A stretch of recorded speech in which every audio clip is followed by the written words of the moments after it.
Tema homili saya sore ini mengenai mengasihi. Bapak, Ibu, saudara-saudari, kaum muda dan anak-anak yang dikasihi Tuhan. Sore ini Yesus menyampaikan sabdanya tentang mengasihi. Dia berkata, kasihilah Tuhan Allahmu dengan segenap hatimu, dengan segenap jiwamu, dan dengan segenap akal budimu. Itulah hukum yang terutama dan yang pertama. Dan hukum yang kedua yang sama dengan itu ialah kasihilah sesamamu manusia seperti dirimu sendiri. Dari pengalaman Bapak, Ibu, saudara-saudari sekalian, bagaimana selama ini kita mengasihi Allah.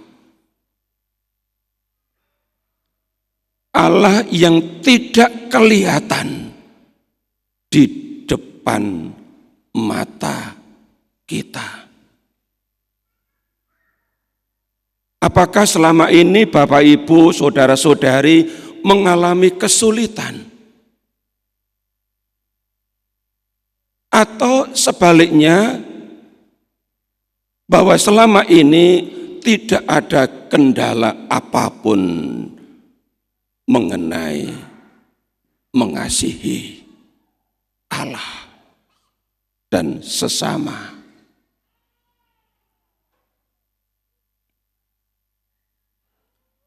Dari pengalaman banyak orang,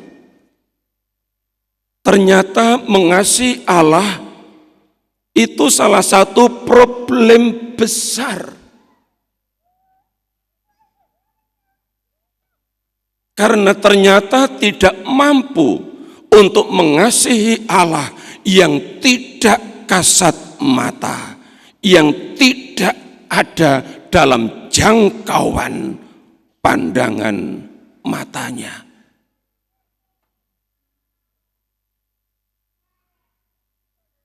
Oleh karena itu, Rasul Yohanes dalam suratnya yang pertama, bab 4, di ayat 20, mengatakan begini, barang siapa tidak mengasihi saudaranya yang dilihatnya, tidak mungkin mengasihi Allah yang tidak dilihatnya.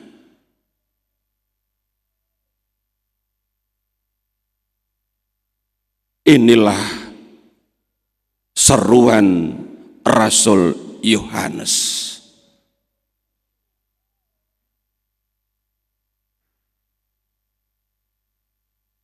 Dan kemudian di ayat berikutnya, ayat 21, dia tegaskan, dan perintah ini kita terima dari Dia.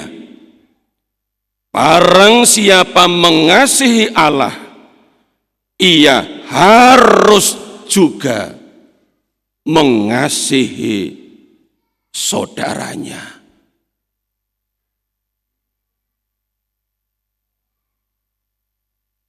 Rasul Yohanes membuka wawasan kita.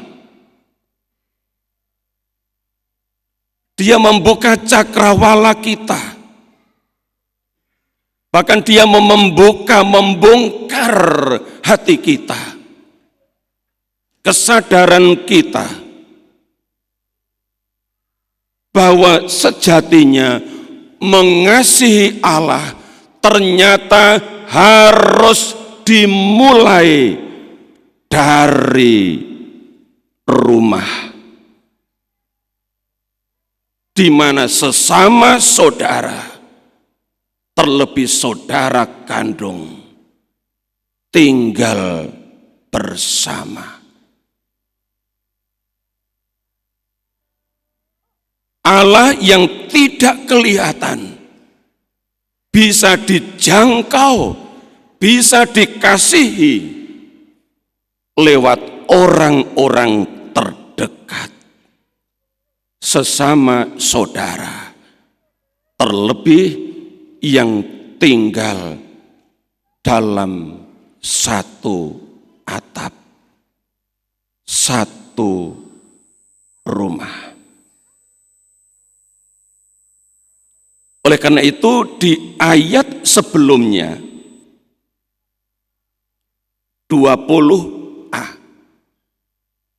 Rasul Yohanes mengatakan begini, jikalau seorang berkata, aku mengasihi Allah, dan ia membenci saudaranya, maka ia adalah pendusta.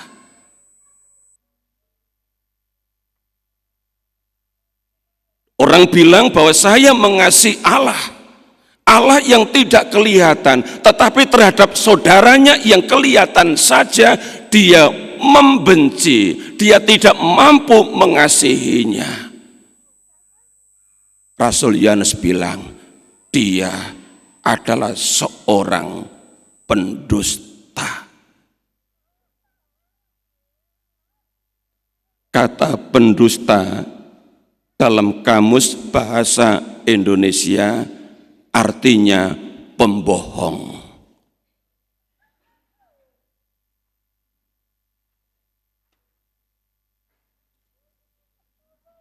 Rasul Yohanes punya kosakata lain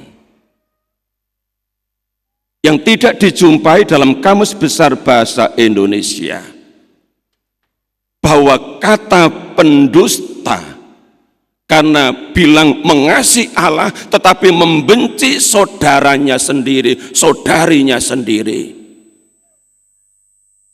ia adalah seorang pembunuh.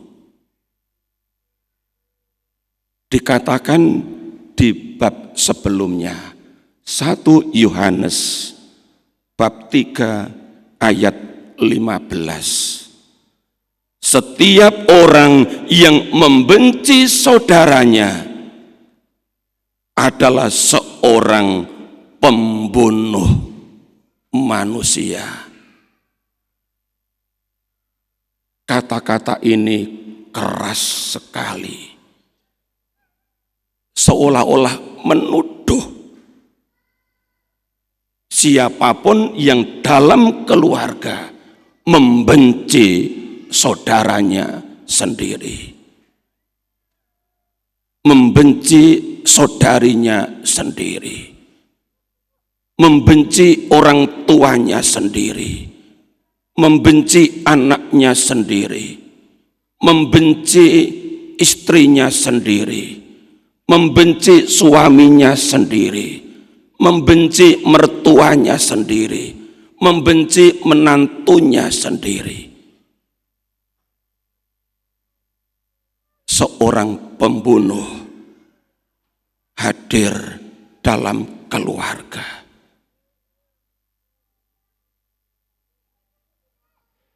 Ada seorang mertua yang bencinya bukan main terhadap menantunya. Tinggal satu rumah, tapi terhadap anaknya sendiri sayang sekali. Dengan cucu-cucunya sayang sekali. Tetapi dengan menantunya bencinya bukan main. Bencinya gak habis-habis. seruan Rasul Yohanes menjadi sebuah refleksi bagi kita. Mari Bapak Ibu, saudara-saudari, kita jadikan keluarga kita, rumah tangga kita sebagai sekolah cinta kasih. Bukan sekolah kebencian, di mana kebencian dipelihara dan diajarkan. No. Kita bangun rumah tangga kita, keluarga kita sebagai rumah cinta kasih.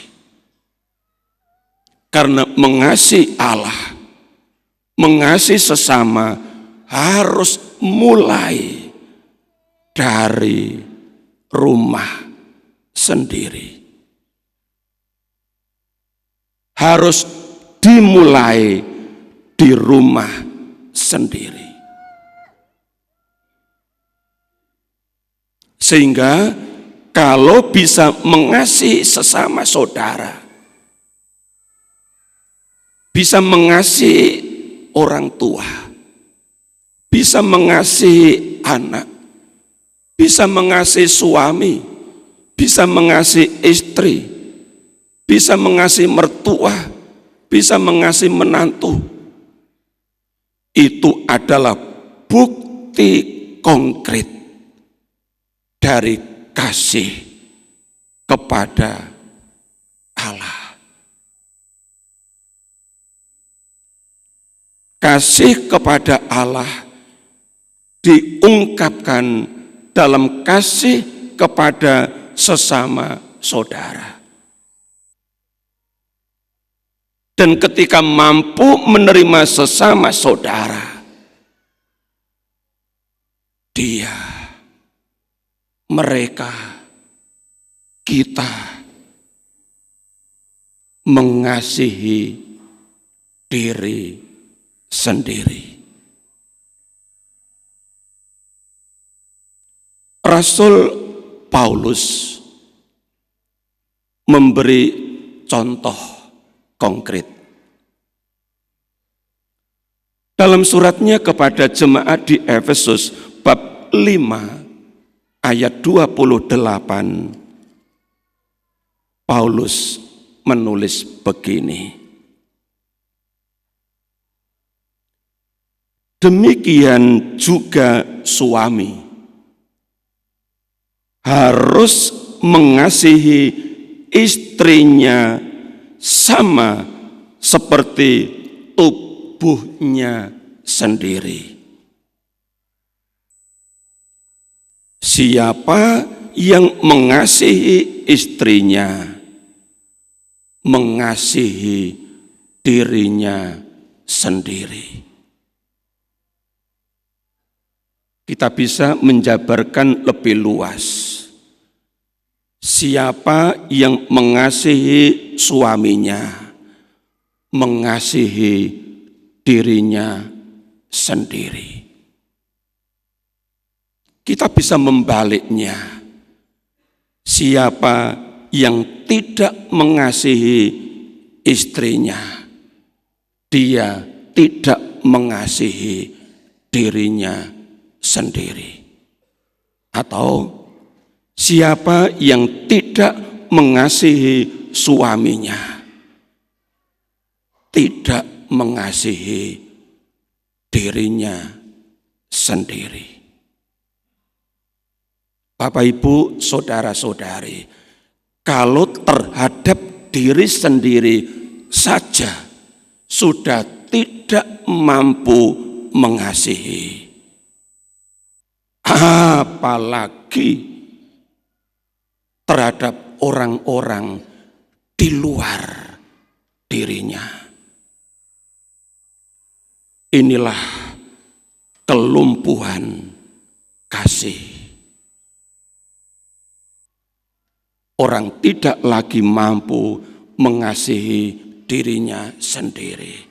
Dan ini banyak terjadi di banyak keluarga. Maka kalau Bapak Ibu mencermati media massa, media sosial, banyak kasus terjadi kekerasan dalam keluarga. Suami membunuh istrinya, istri membunuh suami, anak membunuh orang tua, dan lain sebagainya. Mengapa itu bisa terjadi?